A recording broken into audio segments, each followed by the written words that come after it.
Vamos agora, então, vamos dar início ao nosso trabalho, hoje, dia 10/10/2025, passando a palavra para o nosso irmão Antônio Lima França, que vai nos falar sobre a mensagem 14 do livro Verdades que te foram ocultadas.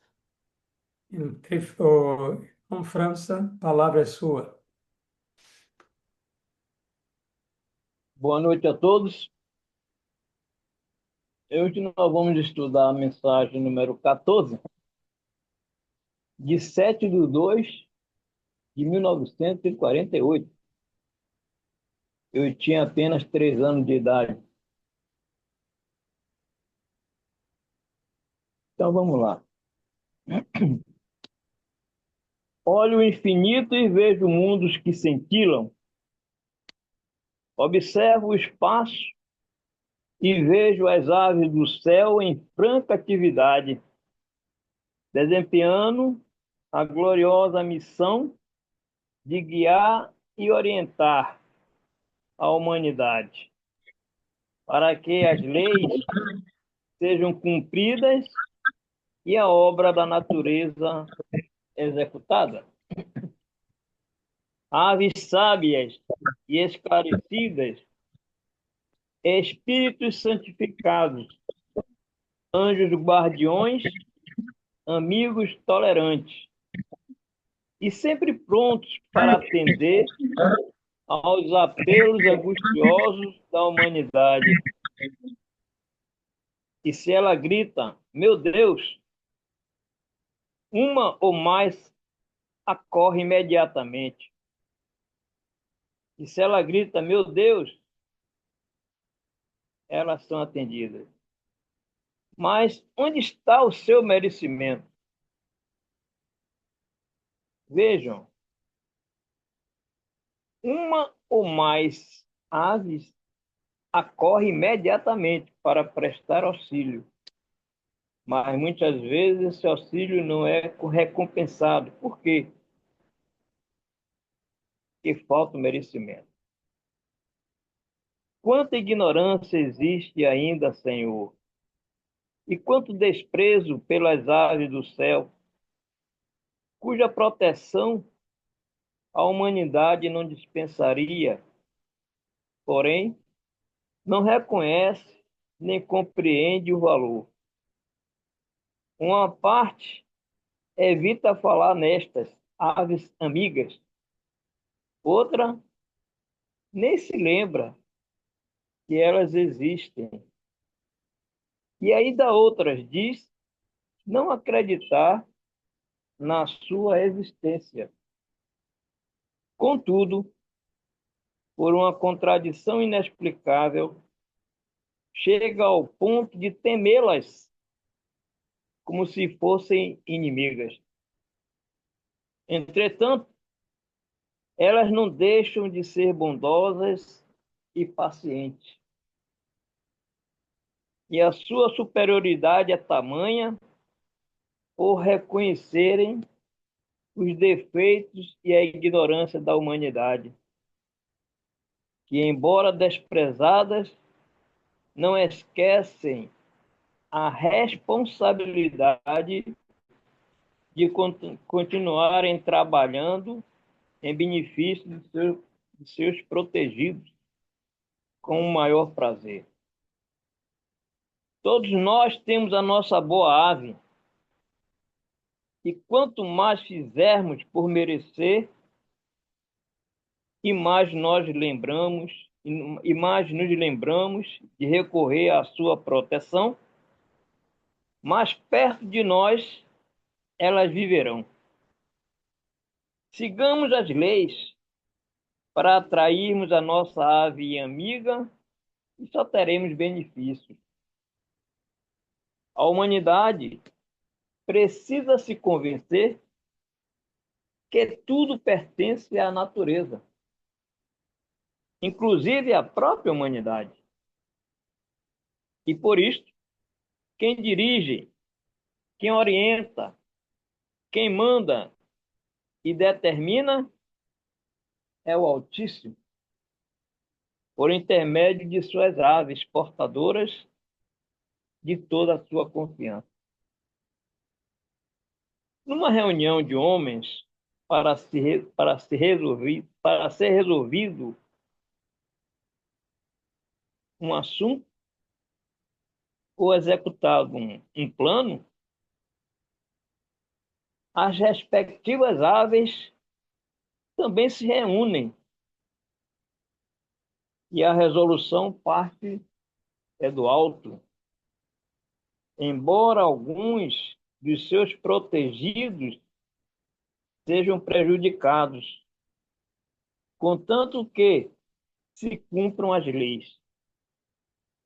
Assim devemos procurar adquirir merecimentos a fim de fortalecermos as nossas aves e não permitir que elas cedam os nossos direitos a terceiros.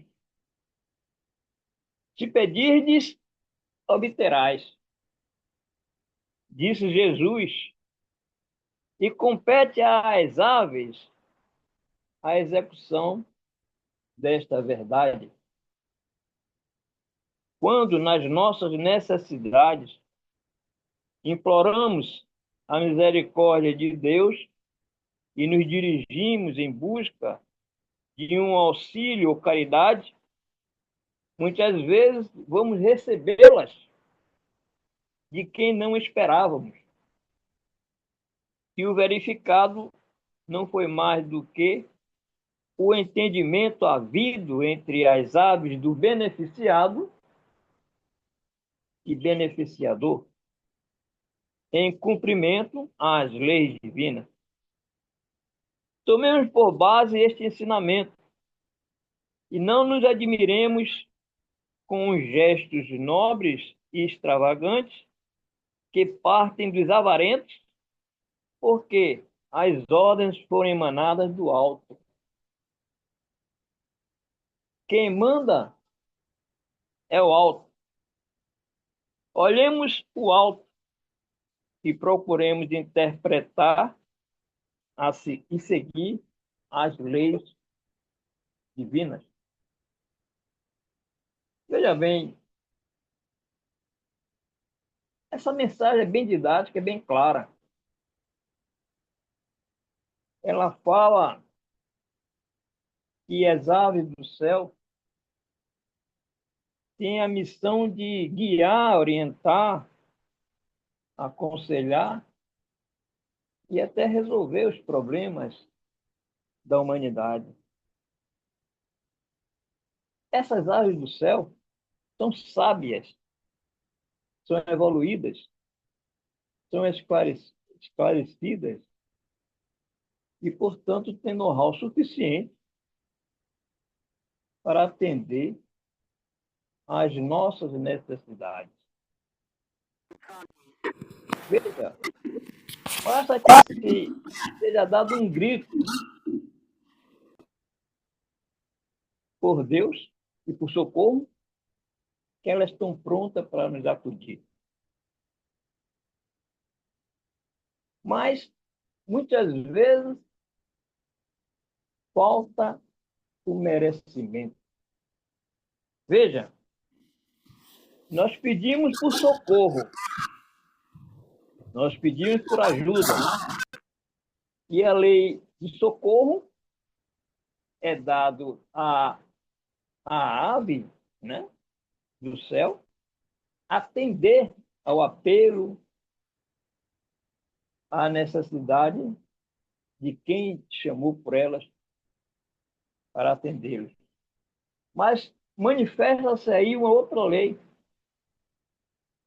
a lei do merecimento.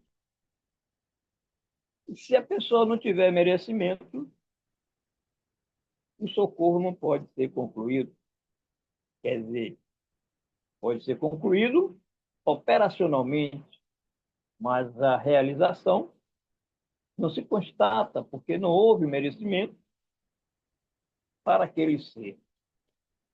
Então a mensagem segue nessa toada e ela retrata a questão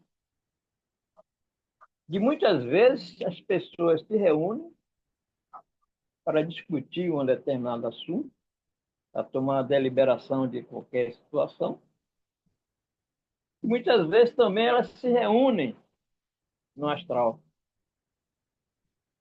e tomam decisões para que aquele grupo de encarnados se reuniram para discutir determinado assunto, venha tomar decisões dentro da lei, influenciado pelas decisões que ela já tomou, elas tomaram no astral. Ou seja, 5 ou 6 pessoas se reúnem para discutir um assunto, tentar resolver um assunto, e 5 almas também desencarnadas se reúnem para discutir sobre aquele assunto. Por que que elas fazem isso? Para que a decisão no plano material seja dentro das leis divinas, ou seja, eles não venham tomar decisões para infringir as leis. Então, elas tomam decisões lá no astral, incute, intuem, inspiram as pessoas que se reuniram para seguir aquela decisão que elas tomaram. E vejam, mesmo em prejuízo de um dos protegidos dela, ou seja, cada um se reuniu, tem sua ave, sua protetora espiritual, e mesmo indo de encontro ao interesse de um dos protegidos dela, elas tomam decisão, mas que esteja dentro das leis. Influenciam e inspiram o grupo para que se materialize aquela decisão que elas tomaram no astral. Então, vejam, elas estão sempre atentas às necessidades no plano físico, no plano material. Mas observe o seguinte, que como a mensagem é clara e ela retrata bem a questão das aves do céu, precisamos saber de algumas questões interessantes. Por exemplo, se eu fosse dar título a essa mensagem, eu daria as aves do céu, porque a mensagem não tem título. A maioria das mensagens, a totalidade delas, não tem título. Só tem que a mensagem numérica e a data que ela foi psicografada. Não tem um título específico para essas mensagens do livro Verdade que foram ocultadas. Mas eu daria o título dessa mensagem como As Aves do Céu. Essa mensagem já falou sobre as aves, né? Já falou das qualidades morais e espirituais dessas aves. Mas está faltando uma coisa. Está faltando se saber a origem dessas aves. Eu mencionei aqui, eu fiz um levantamento de 12 questões sobre essas aves do céu. E eu me proponho a mencioná-las. Veja bem, quem são essas aves, essas chamadas aves do céu? Qual é a sua origem? Quem as criou? Elas são constituídas de que matéria? Qual a sua finalidade na composição do ser humano, considerando que ela faz parte da composição do ser humano, ou seja, espírito, alma e corpo físico. Ela tem um fim, ou seja, ela se acaba, ela se dispersa, ela se destrói, ela deixa de existir como um corpo físico. ao desencarnar? Qual o final de uma alma ou aves do céu? Ela evolui ou fica estagnada no ponto que ela alcançou, que ela chegou? E no final, ela se transforma em quê? Nós somos corpos físicos unicamente ou somos almas ocupando este corpo físico? O corpo físico é o quê? E serve de quê para as aves do céu? Desde quando ela existe, as aves do céu? Então, vamos tentar esclarecer essas questões, porque é importante a gente saber. Vejam, quem são essas chamadas aves do céu? São as almas desencarnadas.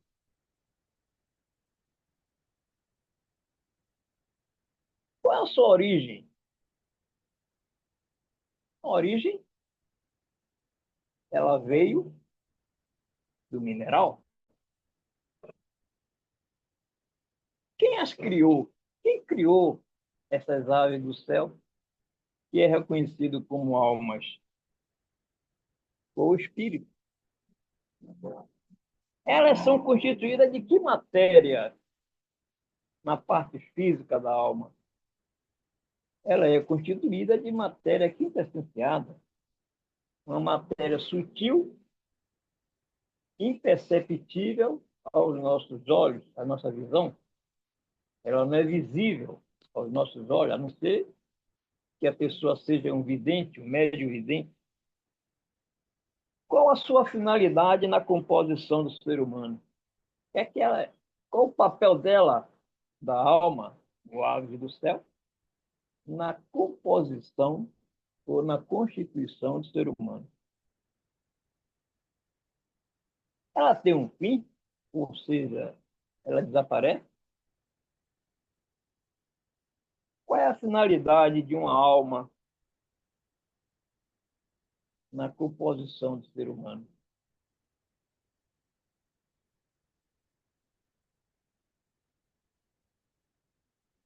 Ela evolui e no final ela se transforma em quê? Então vamos lá. Chamada ave do céu. Qual é a sua origem? Veja, nós temos que nos reportarmos ao início de tudo para falar da origem da alma ou das aves do céu. Nós vamos dividir o universo em três partes. A primeira parte, lá em cima, em energias hiper sutis, onde não se cria nada. Na faixa intermediária, quando termina a energia sutil, a hipersutil, vamos dizer assim, ou seja, energia superior, quando termina ali, inicia o plano intermediário, o plano médio ou plano astral. Esse plano astral vai até um determinado ponto que ali inicia-se o plano inferior ou energias inferiores. Nesse ponto de energias inferiores, o espírito condensa essas energias e cria o planeta, a massa do planeta. Esses espíritos criam esse planeta e esse planeta, enfim, depois de 200 milhões de anos, fica pronto. E precisa ser habitável. Né? Quem é que vai habitar esse planeta recém-formado? Aí vem os espíritos encarregados para isso, determinados pelo Pai. Esses espíritos vêm e condensa no plano médio, no plano intermediário, entre o plano superior de energias puras e perfeitas e com energia inferiores. Nesse plano médio, ele condensa essas energias e cria a alma, matéria sutil e quintessenciada. Ele cria essa alma. Mas o planeta é um planeta que não tem nada. Um planeta que não tem vegetação, que não tem seres humanos, não tem ser animal, não tem nada. Então ele vai criar um ser compatível com o estado recém-formado do planeta. Só tem a massa que constitui o planeta. Então ele cria uma alma, matéria quintessenciada, e nessa mesma faixa onde foi condensadas as energias e criado o planeta, ele condensa e cria o primeiro ser que vai habitar o planeta, que é o mineral. Mas para ele criar o mineral, ele teve que criar antes um corpo de matéria quintessenciada, que é a alma, para que ele pudesse, através desse corpo astral, alma, ele condensar essas energias inferiores do planeta e criar o mineral, que representa o primeiro habitante desse planeta recém-formado. Ele, ao criar essa alma, ele faz sua ligação direta com a alma, se liga na alma, e através da alma, ele condensa as energias do plano inferior e condensa o mineral. Essa alma, ela é igual em ignorância ao corpo físico, ao mineral. Ele não poderia criar um ser humano, nem a alma de um ser humano, para habitar um planeta que não tinha nada. Então, o ser que pode habitar esse planeta que não tem nada, só tem a massa do planeta, é o mineral. E essa alma está compatível com o estado bruto desse mineral. Ou seja, eles são paripassos em termos de vibração, parecidas em forma e em estrutura física. Só que a alma é matéria quintessenciada, mais refinada. E o mineral mais grosseiro.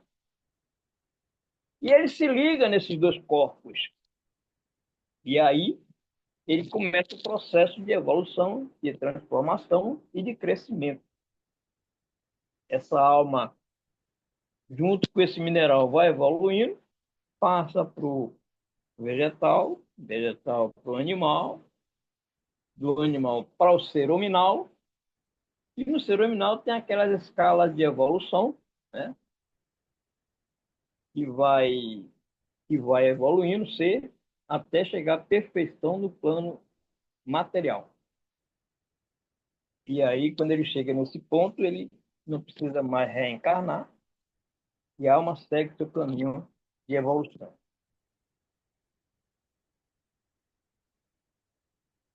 A realidade da existência da alma na formação do ser humano. Porque ser humano são três corpos em um só, em uma só unidade, vamos dizer assim. É o espírito, um corpo de luz, de energias puras e perfeitas. A alma, que é matéria quintessenciada, né, que evoluiu bastante. E a matéria, o corpo físico, que foi mineral no passado, e depois de não sei quantos milhões de anos, 150 milhões de anos, chegou ao ponto de ser um ser hominal. Então, a alma é como se fosse o anteparo da matéria. É como se fosse também um transformador de corrente de energia que vem do espírito para a matéria. Porque se não fosse a alma, E se o espírito tivesse ligado diretamente à matéria, ele poderia descondensar com o tempo essa matéria, que não aguentava a vibração do espírito. Então, a alma funciona como se fosse um transformador de correntes, de energias, que vem do espírito para a matéria. Então, ela recebe a carga natural e original do espírito, recebe essa energia e transforma ela em uma condição que a alma, que a matéria consegue receber sem alteração nenhuma. E essas ligações da alma para a matéria, que vem do espírito, é através do chakra coronário, através do chakra umbilical e através do chakra sagrado. São essas três ligações que estão ligadas ao espírito, e o espírito envia energias para a matéria, ao corpo físico. Quais são essas energias que o espírito envia? A energia pensante, para o coronário, para você formar seus pensamentos, que ela se transforma em energia inteligente, para você ter consciência daquilo que você está criando, das formas mentais que você está criando. Né? Há pouco nós fizemos uma preparação para a nossa reunião e o nosso irmão Ernesto pediu que criasse formas positivas, tá certo? E agradecedoras para atender às necessidades de pessoas que estavam precisando. Então, sugere-se que criemos formas mentais positivas para fazer essa caridade às pessoas que estão precisando. Então, essa energia pensante e energia inteligente é para isso. Para a gente criar formas mentais positivas, boas, benéficas, em benefício de alguém que está precisando de ajuda. Mas, normalmente, se cria forma de ódio, de revolta, de raiva, de vingança. E isso se torna uma forma mental monstruosa, grosseira, e vai para o perispírito. E aí vai fazer com que você abaixe a sua vibração e fique aqui na vibração terra-terra. Ou seja, você não se desliga da vibração de terra-terra para pontos elevados da natureza. Então, a alma tem esse papel de fazer a intermediação como se fosse jogador de meio de campo de time de futebol. O jogador de meio de campo ele faz a ligação da defesa para o ataque, não é isso? Ele recebe a bola da defesa e trabalha ela e alimenta o ataque. Então, a alma faz mais ou menos isso. Ele recebe as energias do espírito, trata essa energia e distribui para a matéria, para que a matéria possa receber essa vibração dessas energias. O segundo ponto de ligação dessa energia que vem do espírito para a matéria é o chakra umbilical. E aí passa a energia da vida para a matéria. Quem recebe primeiro essa energia que vem do espírito, que é a fonte de vida, é a alma. Ela recebe essa energia e remete para a matéria, para que a matéria continue em movimento, em atividade, etc. Ou seja, continue vivo. Porque se partir se essa ligação for interrompida, está caracterizada a morte da matéria. E a outra parte de ligação do ser humano com a alma e com o espírito é o chakra sagrado. Que energia que vem do espírito para o chakra sagrado da matéria? Energia da procriação da espécie humana. Mas passa primeiro pela alma. Ela recebe essa vibração energética da procriação e retransmite para a matéria. Veja a importância que tem a alma. Ou seja, a alma só vai receber essas energias para poder dar sequência ao seu processo de evolução.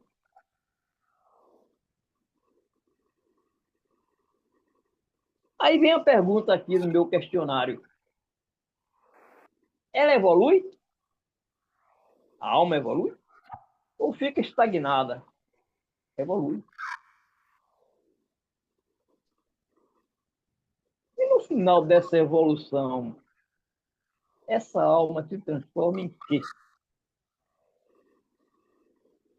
Ela se transforma em centelha divina. Ela se transforma em espírito.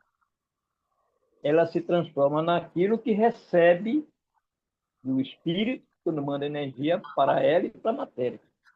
Então, lá na frente, lá no futuro, bem longe, ela vai ser esse espírito que vai alimentar um corpo com alma e matéria, e ela vai se ligar nesses dois corpos que ela cria e vai fazer o papel que o espírito faz com ela, mandar energia para esses dois corpos que ela criou, que é justamente a alma e a matéria, o corpo físico, que ela vai criar quando lá no fundo, lá na frente, ela se tornar um espírito.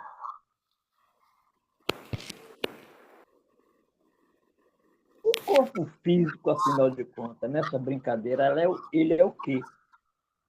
Hã? Ele só faz receber benefícios, né? Ele só faz receber benefícios do espírito, através da alma. E o que é que ele dá em retorno para essa alma e para esse espírito que não se cansa de mandar energia para os dois corpos? O corpo físico é um veículo dessa alma. Por que ele é veículo da alma? Porque a alma só evolui encarnada em um corpo físico. E esse corpo físico dá essa oportunidade para que ela evolua junto com ele, que também evolui. Mas quem é que evolui? É a matéria? São os órgãos? O quê?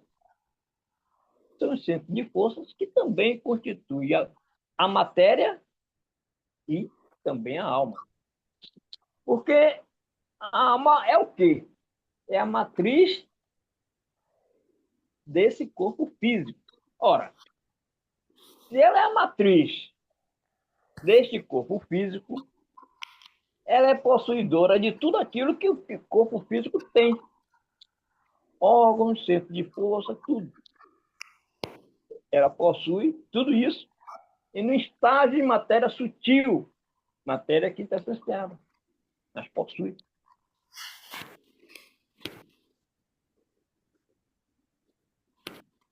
Então, esta é a importância da alma na composição do corpo físico. E estas são as ações da alma no corpo físico. Agora, por que chama aves do céu? Porque uma vez ela desencarnada, seus laços de ligação, os laços de ligação Eita! da matéria com o corpo físico, sem esses laços, ela é uma alma livre.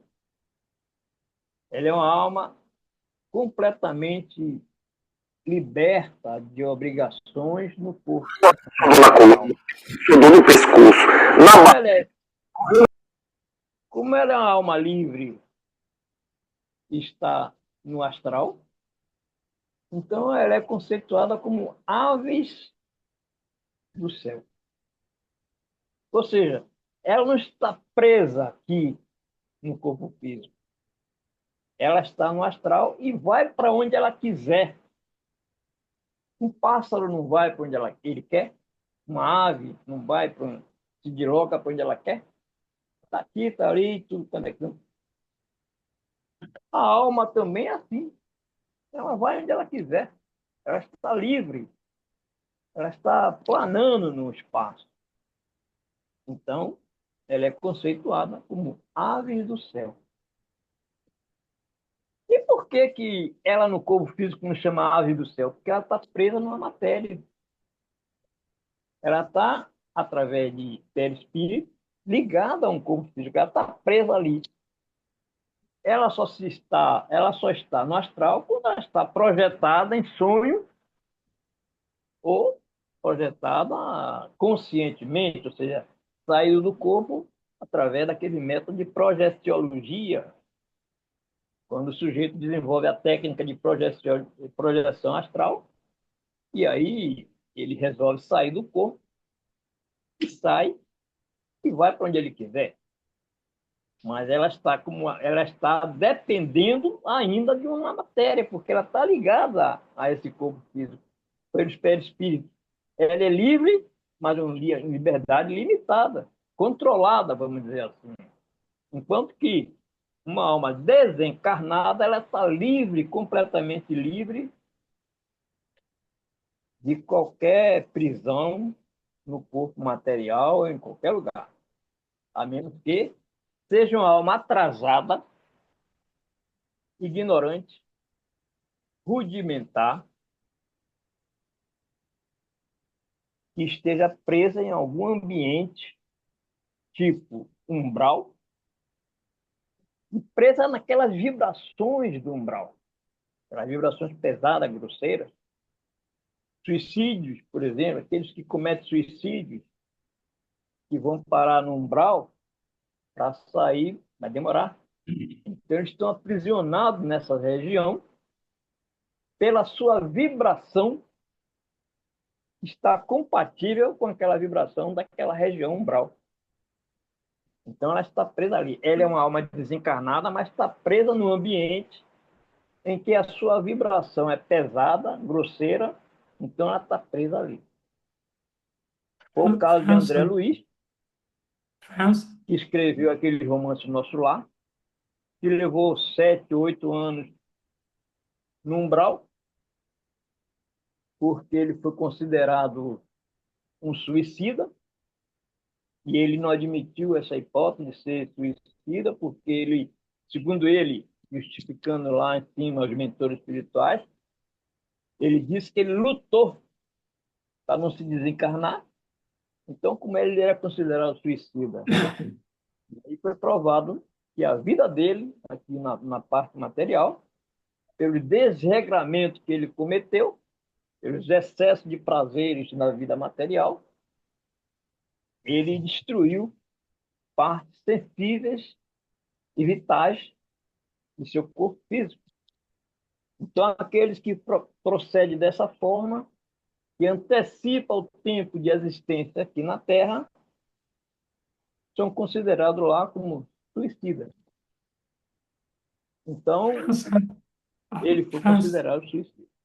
Então, esses seres, Oi, estes França. seres, estes seres, no caso suicida, eles estão restritos a certos ambientes, presos àquela vibração. Eu encerro aqui a minha fala e me ponho à disposição de qualquer questionamento que queiram ser feito. Só, irmão presidente, só se houvesse nosso irmão Trifão. Ok, irmão Trifão, encerrar essa parte para depois nós liberarmos as perguntas.